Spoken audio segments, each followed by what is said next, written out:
Je vais intervenir sur cette délibération relative à la durée annuelle du travail et à l'organisation des temps, mais je voulais dire aussi quelques mots sur la deuxième délibération dont je pensais qu'elle allait être présentée sur les conditions d'emploi en situation... C'est après? Non, je interviendrai après.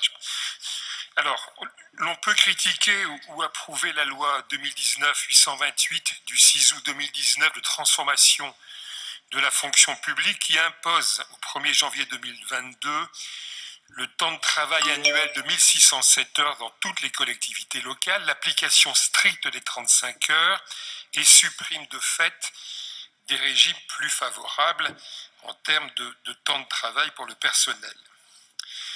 Adepte du courage de la nuance, pour reprendre le titre du livre récent de Jean Birnbaum, je vais vous dire que j'ai regretté ce texte. Et ceci est cohérent avec les positions que j'avais défendues en tant que social-démocrate que je suis, lorsque j'appartenais encore au principal parti de votre majorité, en défendant la loi travail de Madame El Khomri, et quelques années plus tard, la loi de Robien, qui toutes deux faisaient confiance à la négociation en entreprise dans les branches, bien entendu dans un cadre régulé. Alors que vous, souvent, et toujours pour une partie de votre groupe, vous êtes pour l'uniformité et ici vous condamnez cette loi au nom de la libre administration des collectivités. Parfois, certaines cohérences sont très difficiles à retrouver.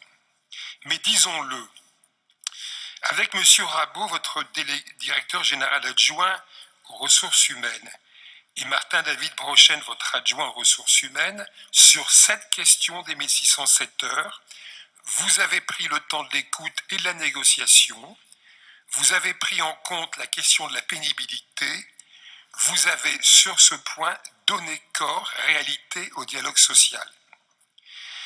Il faut aussi dire que vous avez en face de vous, en partenariat avec vous, et ce terme est important, l'on parle de partenaires sociaux, des syndicats, dont en particulier les CFDT, qui ont effectué un vrai travail d'écoute du personnel, en particulier en questionnant chacun d'entre eux, 3700 questionnaires étant rendus sur 5200 distribués. Syndicats qui ont également élaboré des propositions constructives.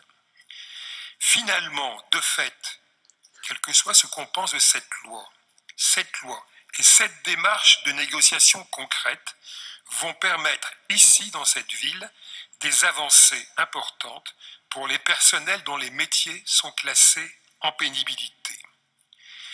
Alors, pas d'hésitation, nous voterons cette délibération en souhaitant que les négociations prévues ce second semestre pour décliner le protocole d'accord, direction par direction, soient menées avec le même esprit de dialogue et de responsabilité en faveur des conditions de travail des agents et d'amélioration du service rendu aux Lillois.